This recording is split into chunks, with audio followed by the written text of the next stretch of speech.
All right, we are recording. So hello and welcome to our special event today. We're so glad you could join us. And if you're not watching live, we're happy that you are catching up on a video, and hopefully you've popped some popcorn or have a drink there to make it even extra fun for you. Today we have Rich Haglund here, and he is with RH3 Consulting, and he's going to be providing a training today about risk management. And we're really excited to bring in kind of a different flavor. We've done a lot of work with Brian Carpenter and are excited to now have a couple of trainings coming up with Rich and just give you some more ideas and things to add to your tool belt to help you be successful in navigating risk management at your school. So we'll turn the time over to Rich, and I'll be on to help if there's any questions or technical things. I can help with that, reading chat, just making sure that everybody's comfortable and ready for our training today. So Rich, take it away. All right, so I'm excited to be with you all today and hope this will be beneficial. I want to start with a short video. So I hope you all can see my screen. Play this. When you come in against Derrick Henry, you better go low. Do not stand up with that man and let him just throw you out of the club. Watch the reaction from the sideline. Wow, listen to the crowd. It's not a big crowd, but they're fired up.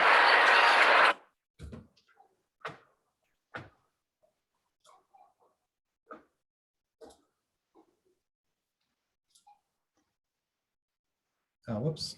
Sorry.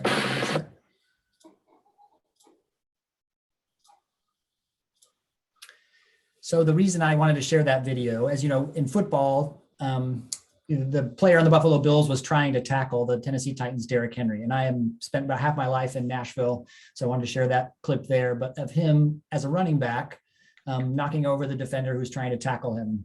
And I want to talk today, I think when people think about risk management, the first inclination is to think about lawyers and lawsuits and financial risks because of something that didn't go well.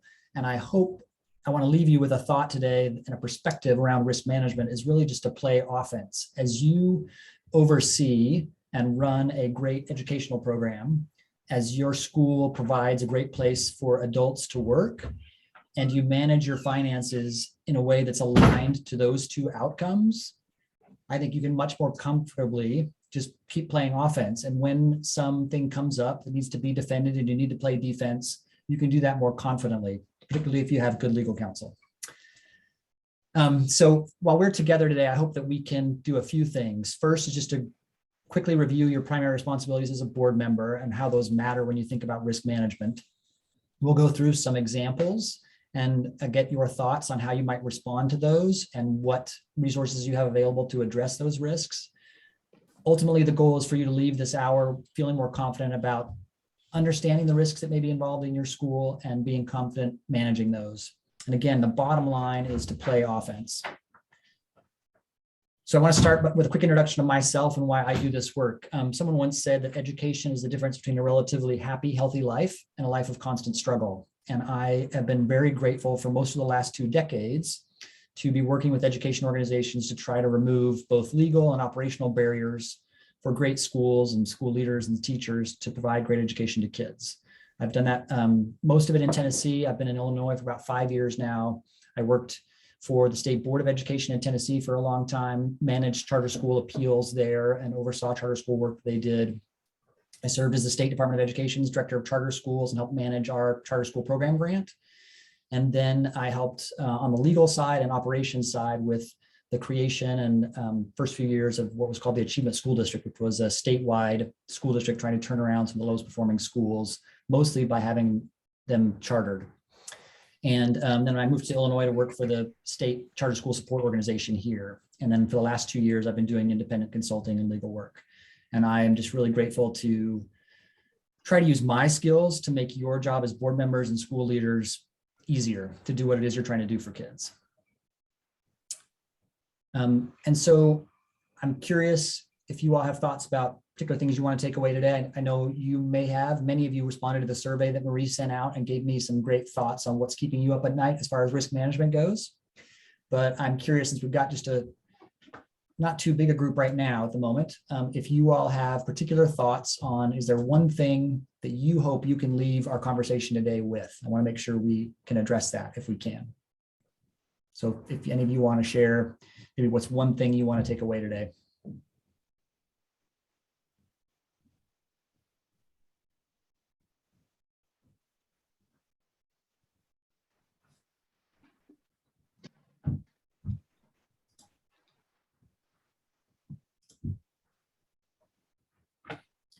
But if not, we'll just keep going. So I just have one ground rule for our conversation today. Feel free to ask questions and jump in at any time. I love this quote from Katherine Johnson, who was a mathematician at NASA, who was one of the people highlighted in the book and the movie Hidden Figures. And I'm not saying that I'm a self-proclaimed superior, but I can make a mistake. But also just the asking questions is so helpful for a group, particularly to move forward, navigating the challenges that we face. I really appreciate you all. I shared these different areas of potential risk to manage. And in the survey, I asked you all to list which of those would be your top 3 concerns. And here's what you responded back. So I got 35 responses. And out of those responses, these are the percentages of people that listed these things as one of their top 3. So there was a tie between student academic outcomes and reporting requirements, then employee relations matters, and then again, another tie with board effectiveness, student well-being, and financial viability and management. Rich, I was going to highlight that there was a comment that came into chat of what someone's hoping to get out of today.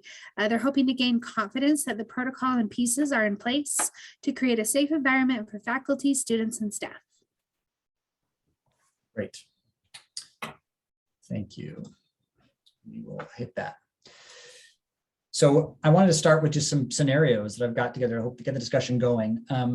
As an example of how to do this, so we got a puppy in the spring. It's the first time my wife and I have ever had a dog. It was new for us. We went to visit my sister and brother-in-law in St. Louis for Thanksgiving dinner and stayed a couple nights there. And we thought, oh, we'll bring Gus, our new dog. And he's about 9 months old now, but he's still very much a puppy. And we thought, oh, no big deal. And then as we got closer, we started to realize he's still a puppy. He licks and wants to chew on everything. My sister and brother-in-law just moved into this house. And so we just were imagining Gus going and chewing on everything there. And my parents, who are going to be there also, are not going to be excited about having the dog there. And so we realized we had not really thought this through.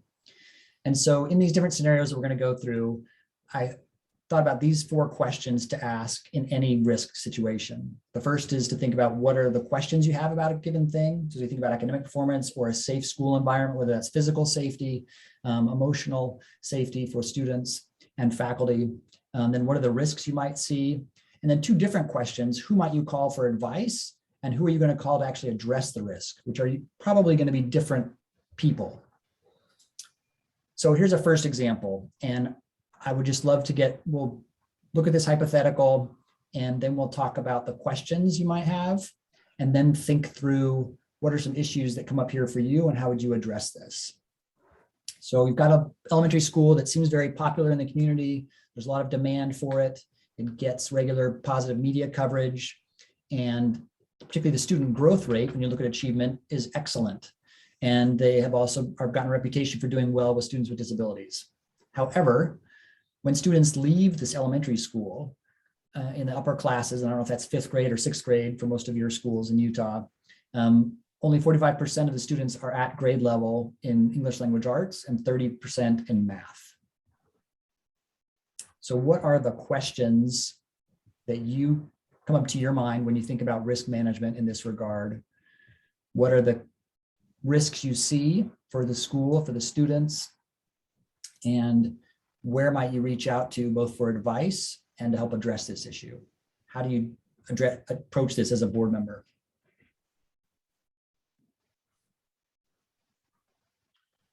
I'd want to know what criteria the school was using to measure our growth, whether it was a state level standard criteria or one that they developed internally.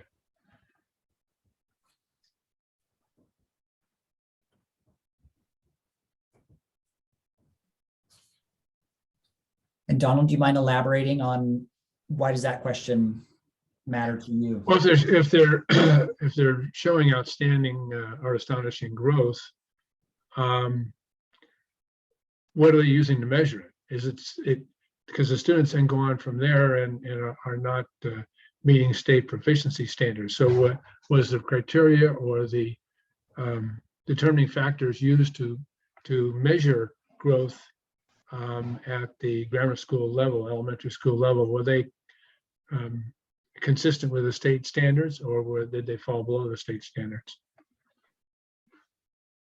And then depending on how that gets answered, what are some potential risks, depending on the answer to that in your mind? Well, the risk would be, I'm thinking that the school is not doing as well as advertised and is not performing as well as it should be. I'm not sure that's a risk to the board, except I guess the board is responsible for ensuring that or at least asking the question of the administration as to whether or not the administration is complying with the state standards. Yeah, thank you. Other questions that come up for you all as you look at this? And also, who might you consult with to answer questions you may have and to then address the risk?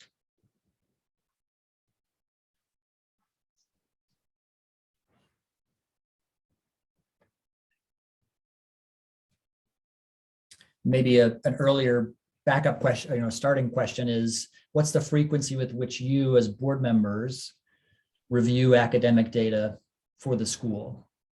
And what's the, does that come from a committee? Does it come directly from the executive director or school principal? How and when are you looking at academic data?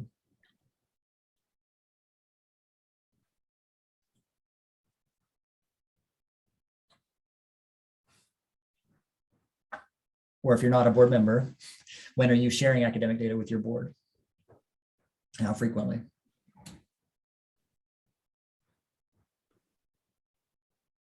For our school, we share it at a monthly, and depending on the assessment tool, obviously at the end of the year or about this time when the assessment data has been finalized by the state, we share those end of year assessments with our board. But a lot of the data that we provide is in line with the SRI or other benchmark type data that can help progress monitor students. And we do that on a monthly basis. And how much does the board interact with that data? Or is it mostly just, okay, thanks for sharing that? Are they asking the kinds of questions that Donald posed at the front end, depending on what the data says? I think one challenge sometimes with board members is really understanding how they align with specific standards or what that data says about what progress monitoring looks like in schools, and really how that kind of translates to the student level. So I think sometimes as administrators, it's our job to help educate them on what does it really mean and what are the next steps. In other words, where are the holes, and what specific things are we concerned about as administration, and what are we doing about it?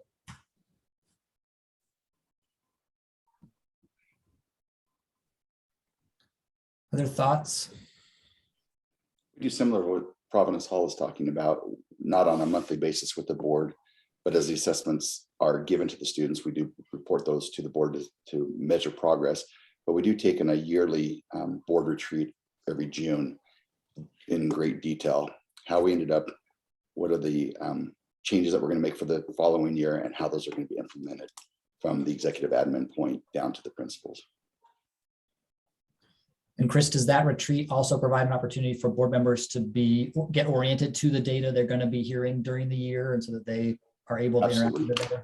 Our board members have been on the board for several years. We're great that we have some deep understanding of the numbers, and so it's been really good to be able to have that consistency across the board. So they know what's coming, they understand the figures. Fortunately, so we're not having to take the first half hour, 45 minutes to explain how the numbers are derived and all those kind of things. Right. I'd want to know, as a board member, if we saw these deficiencies coming as our students progress to the next level, or maybe within the school itself, is there a plan to address these? And what is the plan?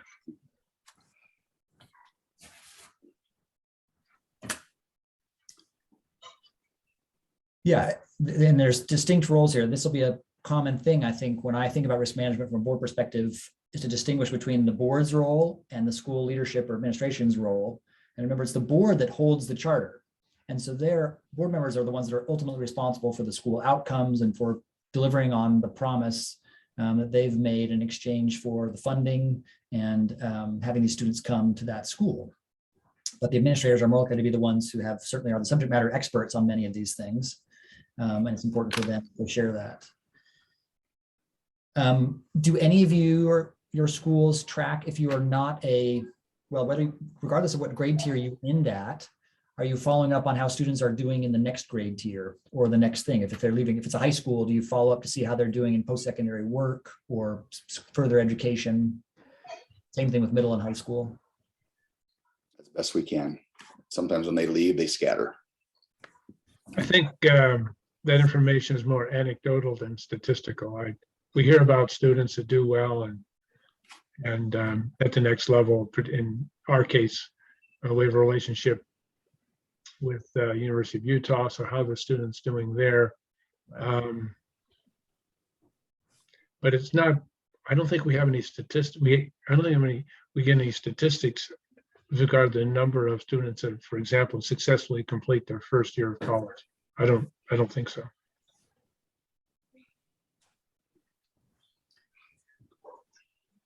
And that's one thing, that there are some schools around the country doing some interesting things there, as well as some different organizations that are helping both post-secondary institutions and high schools at least track how students are doing and facilitate, not just looking at post-secondary access, but then also continuing and post-secondary success after that.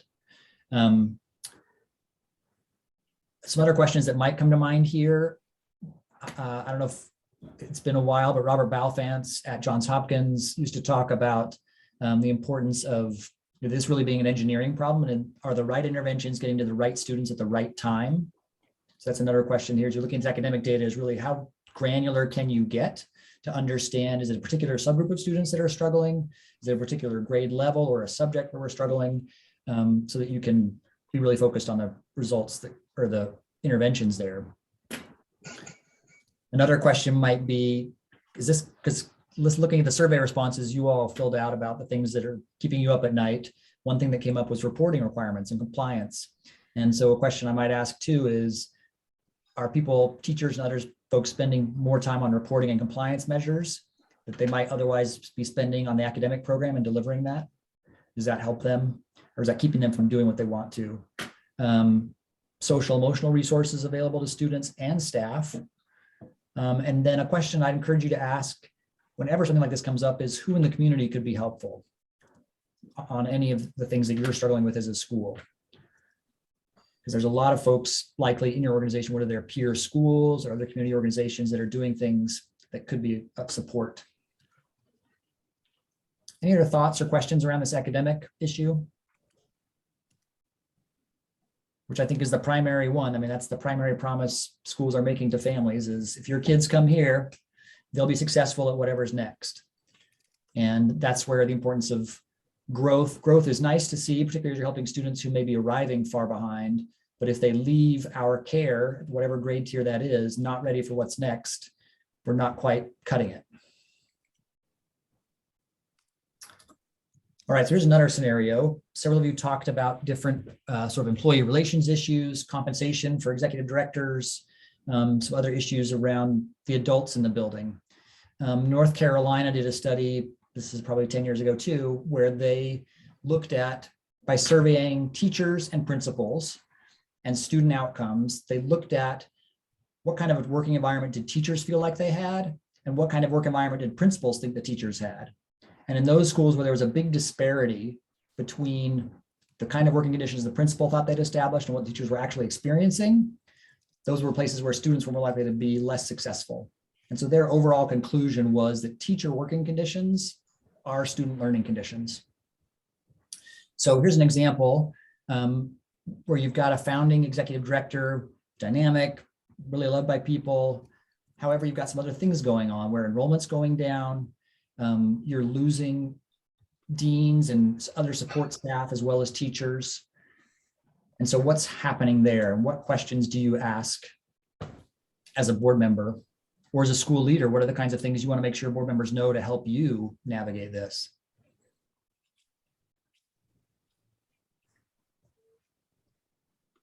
And this is a place where it's really important to understand and be clear about what's the board's role versus the school leadership's role.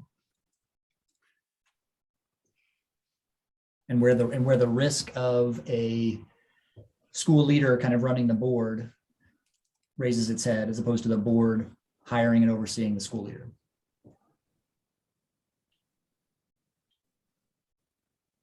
In our case, because we're a charter school and have less ability to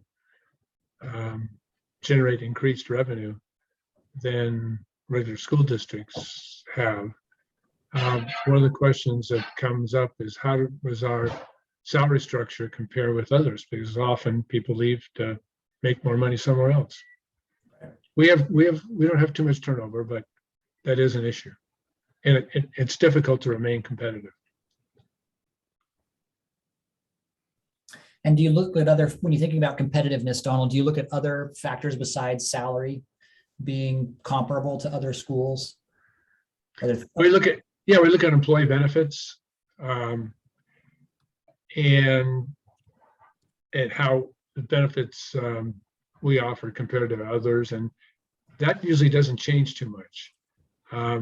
We'd like to believe that because we're a STEM school and that teachers are going to want to come and teach it at our school, but right, maybe not if they can make more money somewhere else.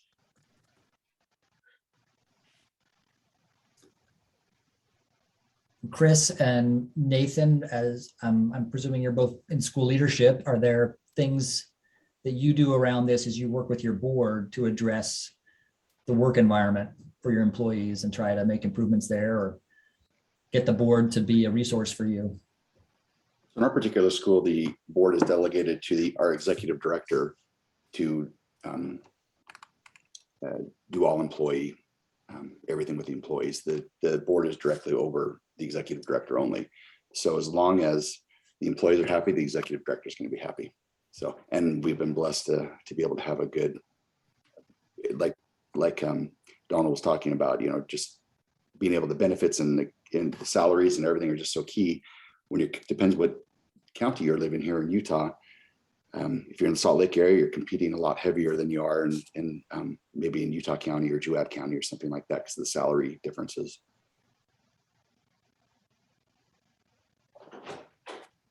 And I would just add that sometimes providing some additional data points, some analytics as to why the turnover might be happening is really important, like climate surveys and things that give the board a better picture as to exactly how the faculty and staff are feeling in the school, and really helping to identify proactively what those conditions or those concerns might be before something like this begins to happen. Enrollment's a tough one. There's things you can control and there's things you just can't. And you work hard at creating an environment where hopefully they identify with your culture and who you are and your charter, but sometimes that can be, because it is a choice, sometimes it can be a little bit more difficult. But I find that survey data can help a lot, and helping the teachers feel like they have some additional voice and can share those things, not only with the executive director, but that they know that those things are being shared with the board as well. And Nathan and Chris, are you tracking employee retention data over a longer period of time, or do you just look year to year? We do ours every year, and then we have a tracking matrix that shows it. We've had one that kind of is a rolling total for the last 5 years. So it's helpful for us. We track it since inception, but the state also helps. They have a tool every year with fill out a report that tracks it also. Plus the bondholders want to know too. I was going to ask Marie when they look at that and other folks. One of the things that's, and those of you that are board members, particularly, I'm curious, what's the kind of management experience you have on your board to be helpful to a school leader? Because, folks in education like to think of themselves as different. And sometimes you may end up, if a principal or whoever's overseeing teachers, if most of their time is focused on evaluating the teacher's classroom product, they can miss out on opportunities to just be a good manager and have a good manager-employee relationship. And so you may end up with having people who've been a teacher and then they suddenly become principals, but they may never have had an experience being a manager. And just knowing good teaching doesn't make you a good manager of people. And so I'm curious if board members that are on the call, if you all share suggestions or have opportunities to share about good management in an organization, just generally, regardless of whether that's happened in a school or not.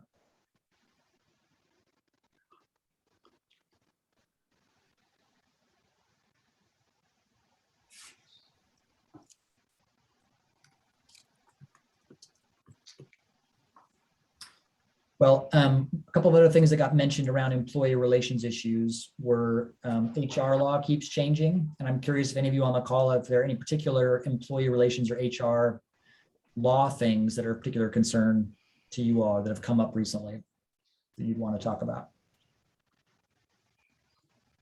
I'm an attorney by trade. And the first thing I learned when I became a board member is I don't know anything about education law. And then we're not at all hesitant to call our attorney who specializes in education law.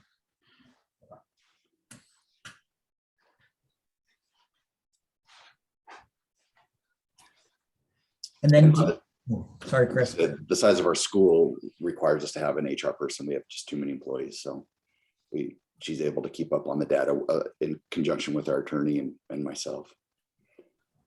But you're right, they're always changing and you just never know. Sometimes you just have to tiptoe and make sure that you're just treating your employees as fair as you can. And we find that is even going above and beyond, that really helps.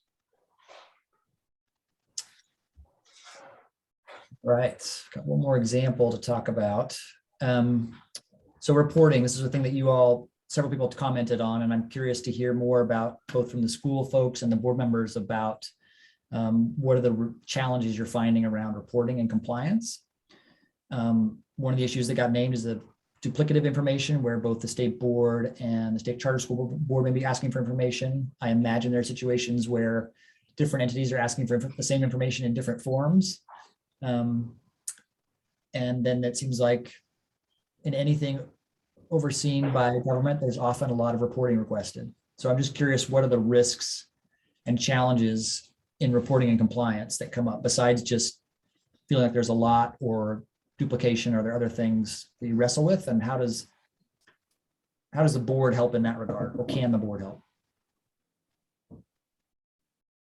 Or how can you as a board member feel more confident navigating all of that? What do you expect your school leader to tell you or do for you in that regard?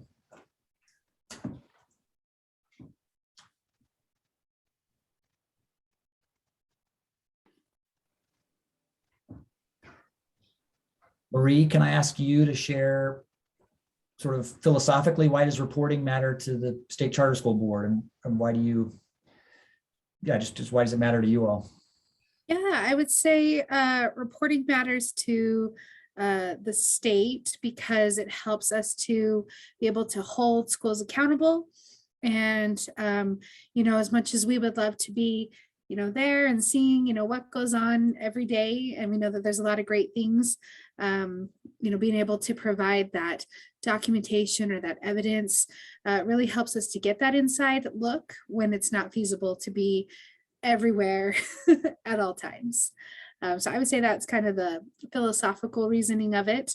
I do know, Rich, you might not be aware, but in Utah, we are currently looking at some legislation to help decrease the amount of reporting. So that is something that we're aware of and trying to really make sure that any duplicative reporting requirements are brought up and hopefully resolved. So really trying to honor the time, but also help us to hold schools accountable. And is there a particular one best stop to shop to know what all the reporting requirements are? Is that at the state charter school board, or is that the state board of ed? Yeah, most of the reporting comes from the State Board of Ed. So it is important to have that relationship with them. As a tool, we put out a reporting calendar to help our schools. And I believe that's also included like month by month in the newsletter that we send out, but there is a yearly overview that's on our website. If you're more of a visual person, you can sort it by subject and it's color coded, or you can sort it by month. So really, however best helps you to think about the reports you need to be turning in, there is that resource available for schools. And without that resource you talked about, it'd be impossible to keep up. We live and die off of that every month. I believe there was some 60 reports that are due every year. A lot of them cross over, but there is legislation working to try and help. I don't know how it is for you guys, Marie, up there. If you guys are getting a lot of stuff too, and duplications, you got to report to the governor and to the USBE, but ours isn't too bad, and hopefully we keep it that way, that most of that reporting goes through the state, and we're here to support and really take that authorizing role. So the reports are submitted by administration, and as a board member looking at what administration is doing, the worst thing they can do is fail to file a report, because that puts a school on the skyline. And that's going to bring maybe unwanted investigation by the state. Not that we've done anything wrong and not that we're doing everything right, but then it takes up an enormous amount of administrators' time in compliance once you've got the Board of Education or someone else coming in and investigating. That's a great point. There's always that risk calculus of, do you want to deal with the challenge of having to get it done now, or do you want to deal with the more time intensive problem that arises if you don't submit the reports and somebody decides to get upset about that and come looking and do it? Which causes more time to be expended. Yeah. Right. And then just thinking generally about, well, Marie, I'm curious, and if others on the call, are there some examples in the recent years where you've been able to work together, or either just within your own school's report structure, reduce the burden on reporting? Have you done some things that have made that less time intensive for anyone, or simplified the process? I can lead out on that question if you'd like. I will say, in the time that I've been here at the state office, there are a lot more opportunities for that cross collaboration, where I think it used to feel a little bit more siloed up here. We're being, as the authorizer, being brought into a lot more conversations with different departments at USBE, which helps us to know, what's going on, and to be able to help hopefully support the schools before they are asking, like, where's your report? So hopefully we can head some of that off. I did also want to address, there's a chat question from Jamie that says there are reports that are not listed on the reporting calendar, however. Jamie, I would just say, if you're finding that, if you want to reach out to staff and let us know, we can get that added. That is compiled by us as a tool to help schools, and so we do try our best, and I think we see the same problem you do. There are just so many and it is hard to keep track of. So if there's something that we've missed, please give us that feedback, and we'll be happy to make sure that that's added to that calendar so that it is a helpful tool. but if it's not on the calendar, we don't have to fill it out. Yeah, I'm just saying, I mean, you'll have to take that up with USBE. I don't know about that. But I try. So I would just encourage you, if I were a board member, to encourage your staff to work with the state charter school board on these issues, because I think having the charter school board being administratively connected to the state board of ed is a great sort of insider helper that you have there. And the more that, and it can come back to Donald's point about the importance of completing the reports, got to make sure you're doing it all, but then to the degree that you can, through an ally like the state charter school board, bring to the attention of those who are requiring these other reports, or requiring them in a format that's less helpful, you can bring that to their attention and try to simplify that. When I was with Achievement School District in Tennessee, we found that our schools and many of the, these charter schools were generally having to break their student information system in order to have it report to the state in the data, because the state's Department of Education's data system was set up in a pretty antiquated way. And so one of the things we were able to do by being inside the State Department of Education, essentially, or administratively attached, is we were able to, with our technology director, show them this challenge and get to a place where, because what had happened is then we were creating another data system of the same data that the State Department of Ed had, just because we needed to have it in a workable way. And so when we eliminated that middle data warehouse and created one source for all truth, essentially around academic data, that made everybody's lives easier. And so there are opportunities where you can help the recipient of your reports make their life easier in a way that makes your life easier too. Separately, though, I encourage you to think about internally as a board member and as school leaders, not just the things that you report to the state, but what's the data you're gathering, and is it all being useful? Are you measuring what matters most to you? And how do you make that reporting most useful to folks, whether that's teachers or whoever the recipients are, to families? Anything else on reporting or compliance?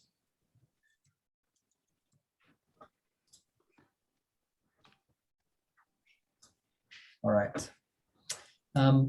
One other thing that came up, and this is really a preview for, we'll do some financial management in January, but several people asked about financial information and wanted to know how in the weeds do board members need to be? What are the financial structures and systems that are in place that allow board members to sleep confidently at night? One of the things that's become prominent nationally this last year is management organization contracts. So I don't know if any of you all are in a situation where you're contracting with a management organization to do large parts of the school operation. But it's really important with any large contract that you as a board have some independent, both legal counsel and financial advice to look at those contracts so that you're managing them and they're not managing you. But I'm curious, for those of you that are on the call, are there financial risk management things that come up regularly or that are particularly thorny for you all that you'd love to get some guidance on or talk through?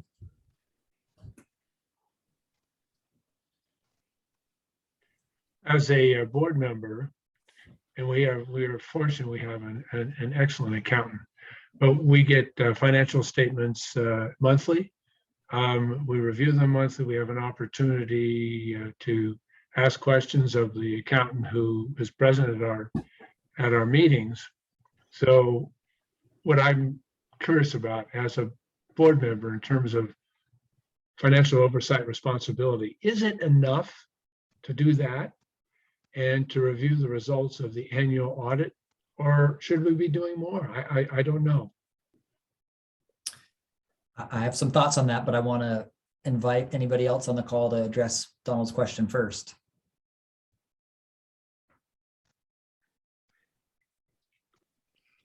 We have an audit committee that meets once a month. We have 6 different individuals that go through all the financials, the credit card statements, the bank statements. We want as many eyes on it as possible to just see if there's any challenges, because it is public funds. So that may seem overkill, but that works for our organization. Besides the yearly audit too, but that's how we run things at our school.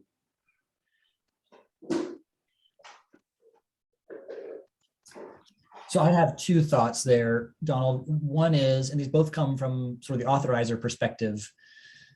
The first is, are financial resources being allocated and used in a way that's aligned with the educational program you've designed? In other words, if, for example, you're set out to be a STEM-focused school, what's the percentage of resources that are going to those programs or to provide resources to make those things work? Or is there some other specific, school-specific element of the educational program that should be getting resources, and are resources aligned to that, or are they just kind of spent however?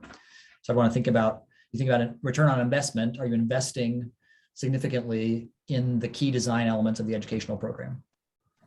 The second question I just think about from being inside both state departments of education and in any organization that's received grants is the whole notion of fund accounting, and how well is the school mastering the distinction between restricted funds and unrestricted funds, The reporting of title funds up through the State Department of Education to the feds is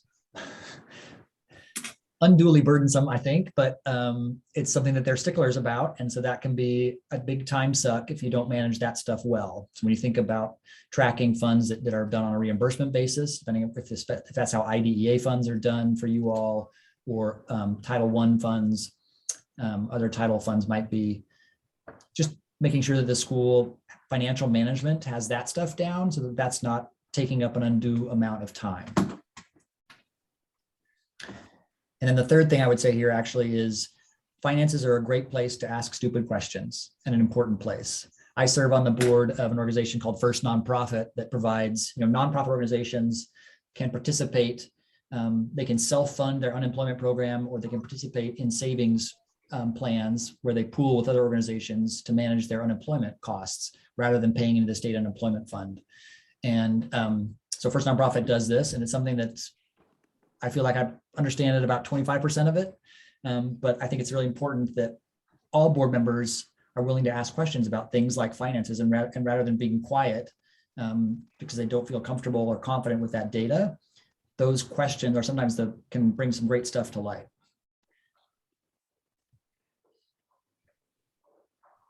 Do others, whether you're board members or school leadership, have thoughts on that, and about how's the board most helpful to you as a school leader, particularly in their financial analysis?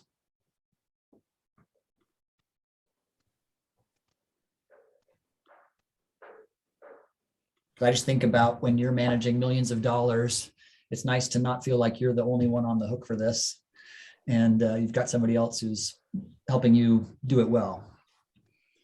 The one thought that I had, sometimes it's hard in board meeting to kind of dissect a lot of that information, and the time can be pretty limited, but we created a finance committee where it's just a subset of the board members and administration and key stakeholders.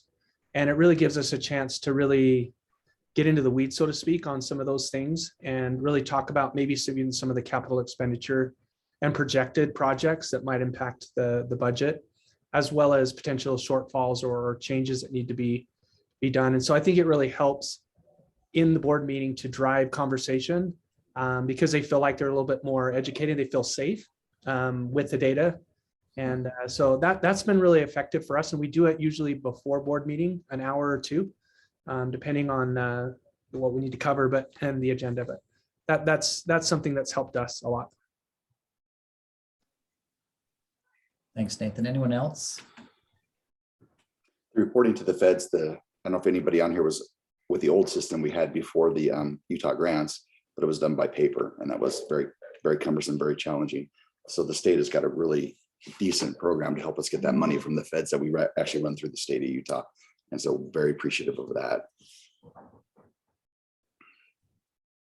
And I'll note, Nathan bringing up committees, committees are an important structure that doesn't have to be limited to board members or staff. That's a place where you can have some outside experts come and serve on those committees. It's a great place to get some expertise in, and someone who can help, particularly, let's say you're dealing with an irregular matter like a facilities or a big capital improvement issue, to have that committee be staffed appropriately to give you the expertise you want. So I want to go back to the question that, I don't know if that was Nathan that raised this question about protocol and pieces in place for a safe environment for faculty, students, and staff. Does whoever, was that Nathan or whoever offered that, you want to elaborate on what your particular question is there? I don't know. I think a lot about policy and procedure, and just as much as we say that HR changes, I think we could also extend that to policy and procedure, and just knowing just what should be in place to protect us as schools, and are we doing it with fidelity, and just making sure we're following the things that we have in place, and just making sure those parameters are in place so that they protect the institution, and that we feel comfortable with those. Sometimes we get in board meetings and we want to review policy, and once a month meeting, 10 times a year to go through some pretty important documents is really hard. And, we do some summer retreat stuff to do some things like that, but that is something that I think about a lot. And, we review our policies quite a bit, and we've created some documents to help kind of streamline that process. But I don't know, that's kind of where my head was going when I kind of posted that, is just making sure that the specific protocol we have in place, the policies and procedures that are there, protect the school and our own interests, and also speak to who we are and the vision and mission, the direction of the school. So Great. Does anybody else on the call have some thoughts to share with Nathan in that regard? Things that you're doing, whether it's do you have a practice of regularly reviewing all your policies or some certain policies? Do you have particular issues that you make sure you cover on a regular basis?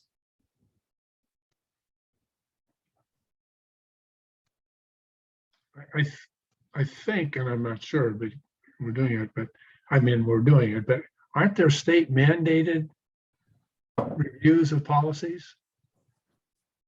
Doesn't the state say you got to review this policy every year or these policies? Because we're doing it, and it was my understanding that it was mandated by the state. yeah, for sure. There are quite a few that you have to do annually.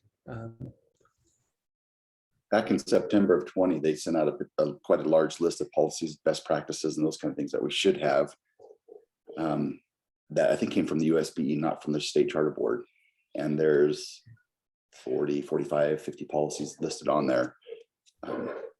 That is a good guiding document to go through.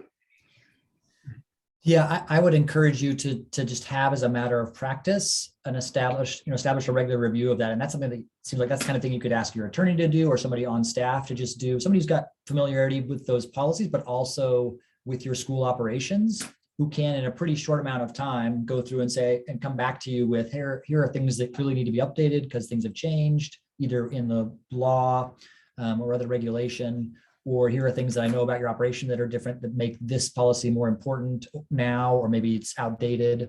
So I would feel like that's a nice discrete project to give to someone, to then come back to a school leadership, who then comes back to the board with, hey, we feel like we need to update these policies and here's why, and you get that done. I just think that's a great, start with somebody to do the legwork and then do the analysis together as a leadership team, and then bring that to the board. And I think when you think about building safety and student safety, I think, it's always important. And I'm sure that Utah state law probably requires that certain trainings happen every year, whether that's sexual harassment training or, physical safety things. The number one thing that's, I think, for a school is to make sure that children can be there and are safe intellectually, physically, and emotionally. And so that's the first thing. And then second, same thing for your employees. You need to be safe and be in a place that's good for their professional development.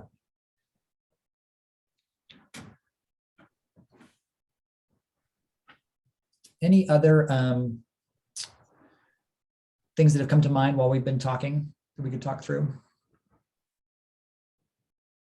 I'll just tell you, I think, and I've compiled a handout that I will share a link to, and Marie will send out to you all. As I looked at this, preparing for our conversation tonight, I thought about these key principles for risk management, really for any risk. The first is thinking about both board members and school leaders, and particularly board members, really having an in-depth understanding of what's the school's program and is it benefiting all students. That's the kind of question you want to be asking, I think, all the time. Second is to understand the difference between the board member's role versus school leadership, and being really clear about that.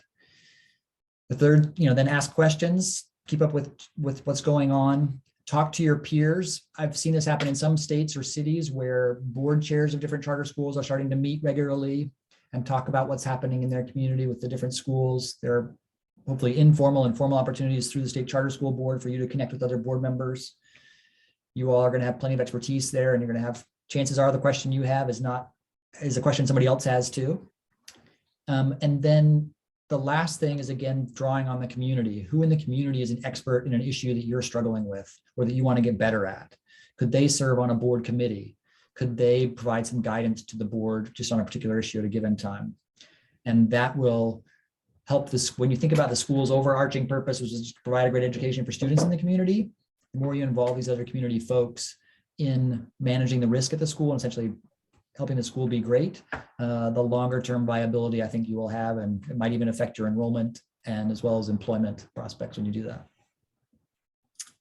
So I want to leave a minute for any questions. And then I've got one homework assignment for you.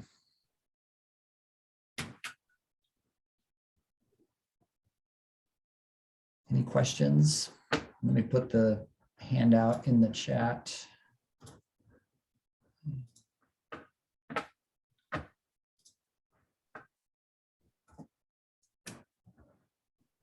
Link to that handout.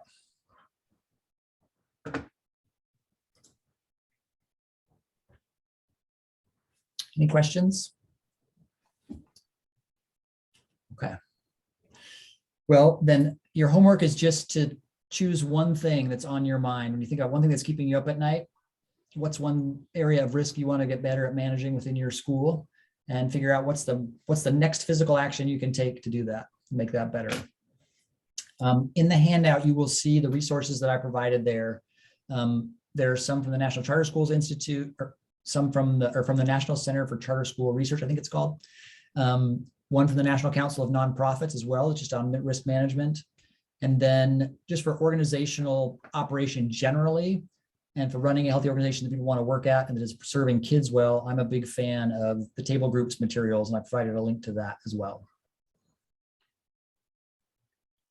So that's all I have.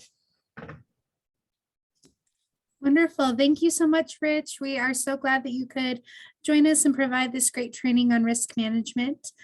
I think we'll stay on for a minute just in case anyone has a question that they want to ask. Otherwise, we'll end our meeting and hope you have a great evening. So thanks everyone for being here. Let me give you all my contact info too in the chat. I'm happy to, if there are questions that come up, I'm happy to try to be helpful on those. And for those who are listening, if it's our recording, it's rich@rh3consulting.com. Phone number is 615-775-8972. So glad that you could join us. And like I said, we'll stay on for just a moment. Thank you, Rich, very much. You're welcome, Chris. So Donald, which school are you at? Academy for Math, Engineering, and Science in Salt Lake City. Okay. Actually, Murray, yeah. Okay. Thanks, Rich. It was very helpful. You're welcome.